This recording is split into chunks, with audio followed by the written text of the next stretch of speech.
What's up, guys? Today taking a look at this 2-auto air compressor for PCP Rifle. So a lot of guys, they do some videos and stuff like that, but they don't get into things, and personally I don't feel like reading the manuals. I rather refer to my video. So you got the compressor itself, and this happens to be the Pro. You got the manual, and you got some cotton filters, you got some Foster adapters, you got some extra O-rings, some copper, or they look like, they say they're copper in the manual, but they look brass to me.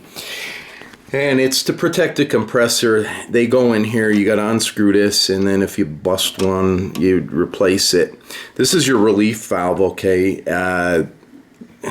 I watched some videos where they said crank down. You don't need a crank down. All you do is finger tighten that. The other thing worth noting is this is an RC connector. That's what they're using on the cars these days. I forget the name of them because I don't use these. And then you have your 110, and it also can operate off of 220, which there is a switch. It comes 110 over here. You have a fan here. As soon as you plug this in, that fan's gonna run. No ands or buts about it. This is where this hose over here, this is your male Foster connector, and then your female, which you'll take this part here, the long part, that in this cotton right here is inside here.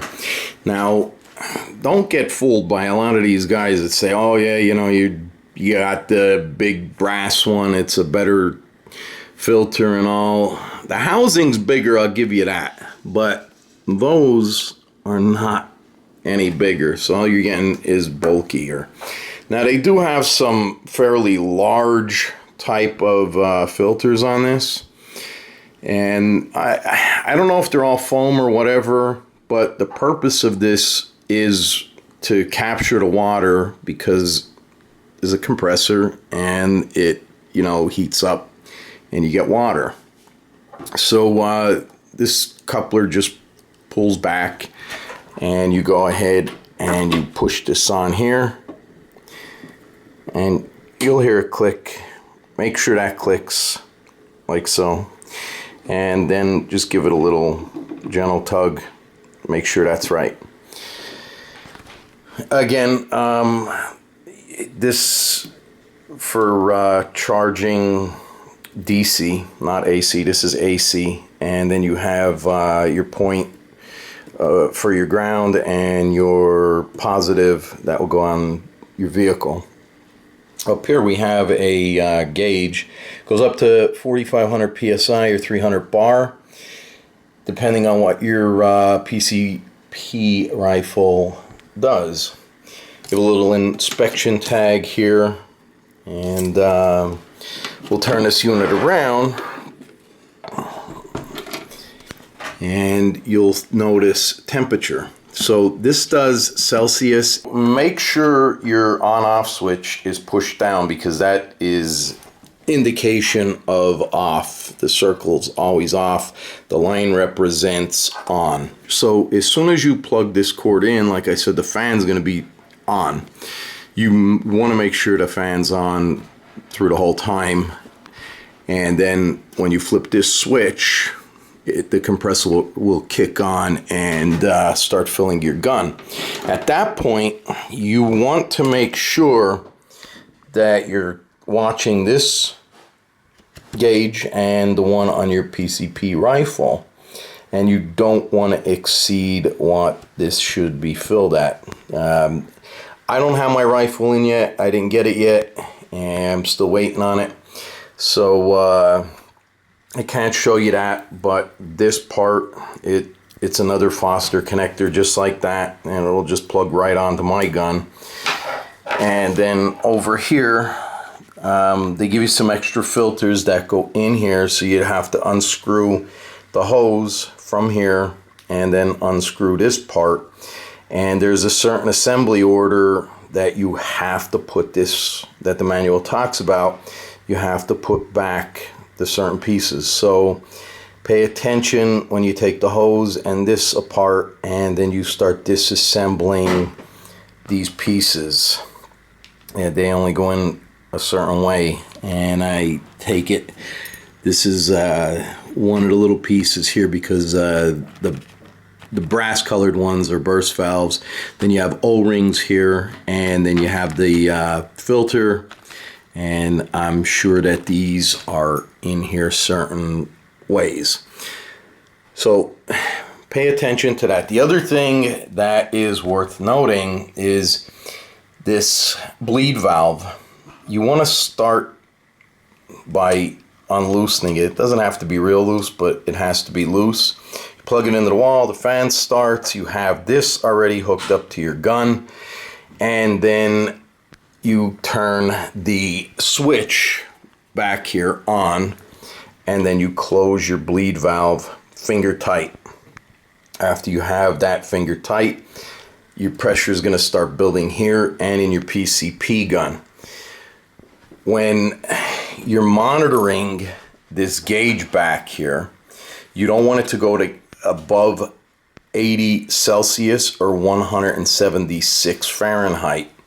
If you start building up at that point, you want to turn the compressor off with the switch, but leave the plug plugged in so the fan can cool it down. As long as that stays under 80 Celsius or 176, you can continue filling your gun. From a zero pressurized gun, you know, up to 3,000 PSI or 4,500 PSI, it will take about 20 minutes to fill. After the gun fills, don't go disconnecting this. What you want to do, and I see people doing this all the time wrong, and it states it right in the manual. You want to quickly open that valve and let all of the pressure out. And I did confirm this with the manufacturer of my gun. After that, you'll want to disconnect this, and then you'll want to close it and stick your finger over the Foster nipple here and just kind of on and off to get the excess water out of here. That's a really good idea. Leave the fan or the unit on so the fan can run for about 3 to 5 minutes. That's what the manual states. And that cools the compressor down. At that point, you can go ahead, unplug it, and you're good to go. My gun manufacturer told me about 35 shots, I'll have to top it off. So we'll plug this in.